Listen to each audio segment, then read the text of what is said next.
What's up, guys? This video is going to be the second part of the underrated fragrances in my collection. These are fragrances I made sure that they did not repeat from the first video.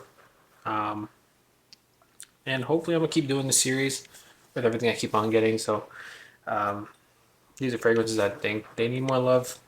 And yeah, let's go ahead and start with the cheap ones and get into the bit more expensive ones. So we're going to go ahead and start off with Jacquard Intense. So this fragrance, it's a fragrance you can get for under 20 bucks. Definitely worth it. Definitely worth the 20 bucks. I think it needs more love in the community, especially for as a cheapie. It's not talked about enough, but I really do think it needs more love. So try this one out. It's a really good cheapie. Next one is going to be Jock Bogart Pour Homme.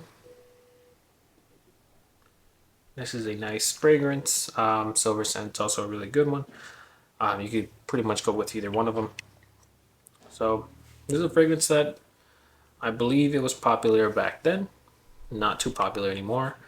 But it was popular back then for a reason. So I would say definitely get your hands on this. It's another cheap one. You could probably get it for 15 bucks.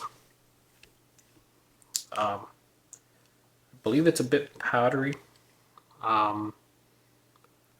So if you're not really into powder, you should try it anyways. It's 15 bucks. And then the last cheapie, this one smells like Creed's Original Santal. And it's one that I think it's worth the money. I think it's like 25 bucks you can get it for. It's Mont Blanc Individual. I've talked about this one on the channel plenty of times, and I think I still stand by it. It's the one that you should definitely try out, and one that needs more love in the community for a cheapie. I'm not really into Mont Blancs, um, like their Explorers and all that line. Not really too into them, but this one, once I found out it smelled like Creed's Original Santal, I had to pick it up, and I do think it smells pretty good. Next one is going to be a recent pickup. This fragrance, I think it needs more love. It's a DNA that's been out there for a while and it hasn't been reformulated. It's one that I hated in the beginning, but ended up loving it as I wore it. This is going to be Declaration by Cartier, and this is the EDT. So I would say give it some time if you try it. You're probably not going to like it at first sniff. Don't smell it right in your nose. When you spray it on yourself, just catch wafts. Don't bury your nose in it. Probably after you start wearing it, you'll be able to bury your nose in it, just how I have.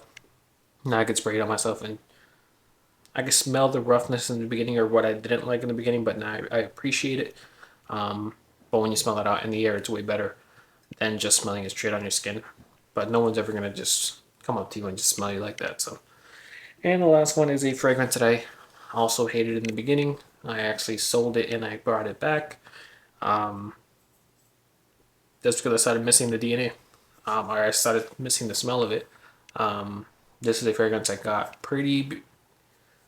I was pretty new into the fragrance stuff, so this is one of the fragrances I picked up probably 2 years ago.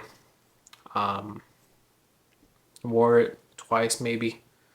Didn't like it too much. Then went ahead and bought it again recently, and now I really do like it. So it's gonna be Gucci Guilty Pour Homme, and this is the EDP. So it's like a fresh kind of powdery scent.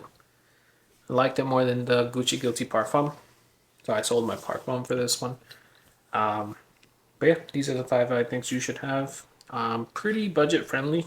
All would be under 100 bucks.